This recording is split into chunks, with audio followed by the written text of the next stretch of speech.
साथियों नमस्कार। कांग्रेस पार्टी ने हरियाणा विधानसभा चुनाव को लेकर के अपनी चौथी सूची जारी कर दी है। 40 उम्मीदवारों की इस सूची में 28 नए चेहरे हैं। पिछले चुनाव में 2019 के विधानसभा चुनाव में हारे हुए 12 उम्मीदवारों को भी टिकट दी गई है। 6 महिलाओं को टिकट दी गई है। कुछ ऐसे लोगों को टिकट दी गई है जो 2 से लेकर के 10 दिन के भीतर कांग्रेस पार्टी ज्वाइन किए। तमाम जो कॉर्नर्स हैं, तमाम गुट जो है उनकी जम के चली है।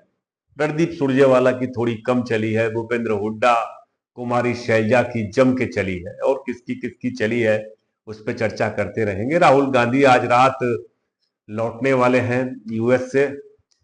अब उनकी प्रतीक्षा क्यों नहीं की गई, पहले के जारी कर दी गई, तो इसकी वजह यह रही होगी कि आज नामांकन का आखिरी दिन है। फिर भी 9 उम्मीदवारों की सूची को रोका गया है, मतलब 9 सीटों पर अब तक उम्मीदवार घोषित नहीं किए गए हैं। और जानकारी यह है कि कल सवेरे 10 बजे तक संभवतः वह भी जारी हो जाएगी। मैं आपको जल्दी जल्दी मोटा मोटा बता दूं कि क्या खासियत रही है इस पूरी सूची की। सबसे पहली बात कि 2 सांसदों के बेटे को टिकट दी गई है। राजस्थान से जो एमपी रणदीप सुरजेवाला है, पुराने नेता हैं, काफी पुराने नेता हैं, उनके बेटे आदित्य सुरजेवाला को कैथल से दी गई है। जयप्रकाश जेपी एमपी हैं, उनके बेटे जो हैं श्योराण, विकास श्योराण, उनको कलायत से टिकट दी गई है। और जो खासियत है कि पंचकुला से फिर से भजनलाल के बेटे चंद्रमोहन जी को लड़ाया गया है। पंचकुला की सीट मैंने देखी है, वहां पे चंद्रमोहन के लिए इस बार ज्ञानचंद गुप्ता जो कि बीजेपी के उम्मीदवार हैं, विधानसभा के अध्यक्ष भी रहे, तो उनके लिए, चंद्रमोहन के लिए मुश्किल होगा। आमतौर पे पंचकुला को वैश्य बहुल सीट के तौर पे गिना देखा जाता है, लेकिन ज्ञानचंद गुप्ता के लिए ये महफूज सीट रही है पंचकुला। यही हाल कालका का भी है। तो मुझे लग रहा था कि कालका में और पंचकुला में उम्मीदवार बदलेंगे, पर कांग्रेस पार्टी ने नहीं बदला। कांग्रेस पार्टी का अपना अंदरूनी मामला है। मुलाना से वरुण चौधरी सांसद जो अंबाला है, उनकी पत्नी पूजा चौधरी को टिकट दे दिया गया है। मुलाना की जनता, यकीन मानिए, वरुण चौधरी की दीवानी है, लेकिन पूजा चौधरी के टिकट के पक्ष में कभी नहीं रही। मैंने मुलाना घूमा, मैंने लोगों से बात की, तो लोग ये कह रहे थे कि वरुण चौधरी जिसको कहेंगे हम देंगे वोट, लेकिन पूजा चौधरी को नहीं देंगे। वो नॉन पॉलिटिकल, अभी तक राजनीति उन्होंने शुरुआत नहीं की, आप सीधे घर से निकाल के चुनाव लड़ा दे रहे हो। अरे भाई, और भी लोग हैं, दलित सीट है, उनको बुलाना चाहिए और उनसे कहना चाहिए कि हाँ, तमाम कार्यकर्ताओं को भी चुनाव लड़ने की प्रेरणा देनी चाहिए। दूसरी चीज ये है कि पूर्व सीएम चौधरी बंसीलाल के दामाद सोमवीर शारण को बाढ़ड़ा सीट से बनाया गया है। अब पूजा चौधरी के अलावा कुल 6 महिलाओं को टिकट दिया गया है, जिनमें दादरी से मनीषा सांगवान, करनाल से सुनीता विर्क, पटौदी से पर्ल चौधरी, अटेली से अनीता यादव और बल्लभगढ़ से पराग शर्मा को टिकट दिया गया है। तो बल्लभगढ़, बड़खल और फरीदाबाद एनआईटी, ये सीट थोड़ी सी फंसी हुई लग रही है मुझे। रिटायर्ड आईएएस अधिकारी चंद्र प्रकाश को आदमपुर से टिकट दी गई है। बहुत मुश्किल है, 2 दिन पहले ही ज्वाइन किया था इन्होंने, कैसे दी गई मुझे नहीं पता। इसी तरह से सिरसा में 9 दिन पहले शामिल हुए कांग्रेस में गोकुल सेतिया को टिकट दे दिया गया। अब इसका, सेतिया का तो गोल्डी बराड़ के साथ फोटो भी वायरल हुआ था। क्यों दे दिया भाई, किस लिए दे दिया? पलवल से पूर्व मुख्यमंत्री भूपेंद्र हुड्डा के समधी करण सिंह दलाल को टिकट दे दी गई है। उन्होंने कांग्रेस कैंडिडेट के तौर पर नामांकन भर दिया था। अब भाई हुड्डा जी के समधी हैं, इतना ख्याल तो रखा जाएगा। अब जैसे कुछ कमियां साफ साफ दिखाई देती हैं, जैसे अंबाला सिटी में निर्मल सिंह को दे दिया गया, जीत जाएंगे। अंबाला कैंट से चित्रा सरवारा, उनकी बेटी को दे देना चाहिए था। जब आप भूपेंद्र हुड्डा के समधी को दे सकते हैं, तो निर्मल सिंह की बेटी को क्यों नहीं दे सकते हैं? क्योंकि वो तो जीतना तय है। मतलब चित्रा सरवारा वहां से जीतेंगी, ये 100% डेड श्योर है कि वो अंबाला कैंट सीट जीत जाएंगी, मगर नहीं दिया गया।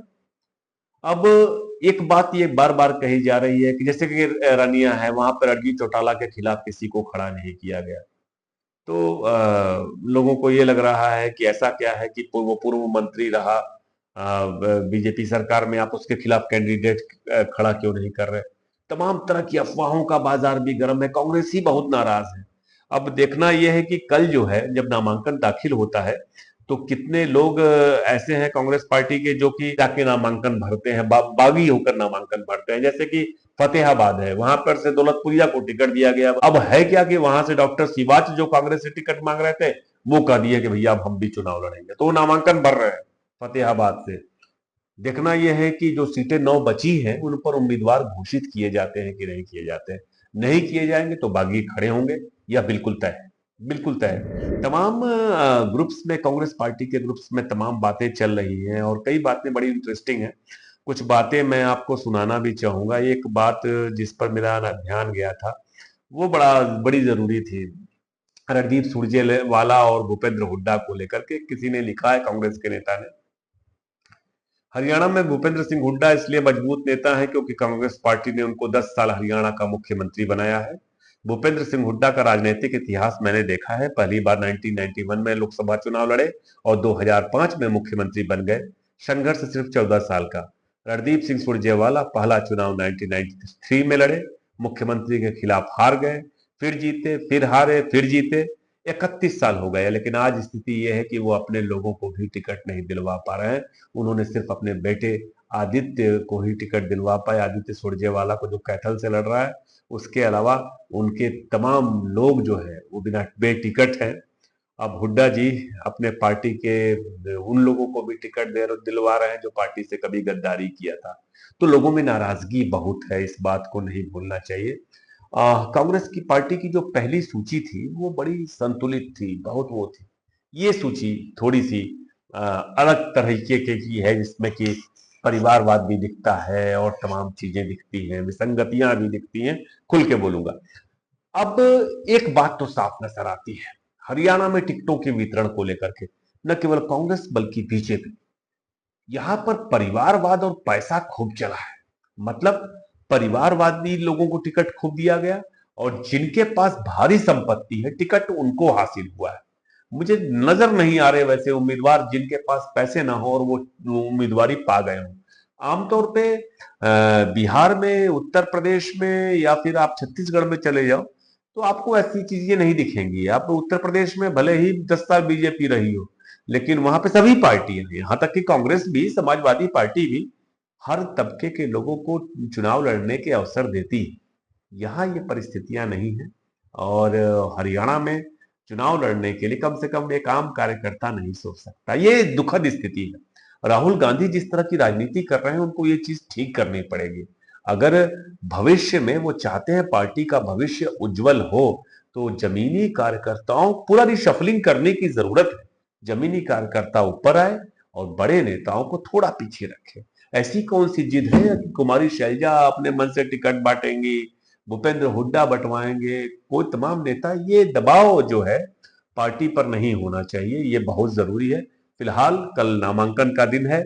कल शाम तक पूरे के पूरे पर्दे खुल जाएंगे और फिर युद्ध शुरू होगा। और इस युद्ध का आंखों देखा हाल लेकर के आवेश तिवारी आपके फिर सामने होंगे। रात के तकरीबन 2:30 बज रहे हैं और ये रिकॉर्डिंग हो रही है। मैं भी थक गया हूं। कल मिलता हूं। नमस्कार।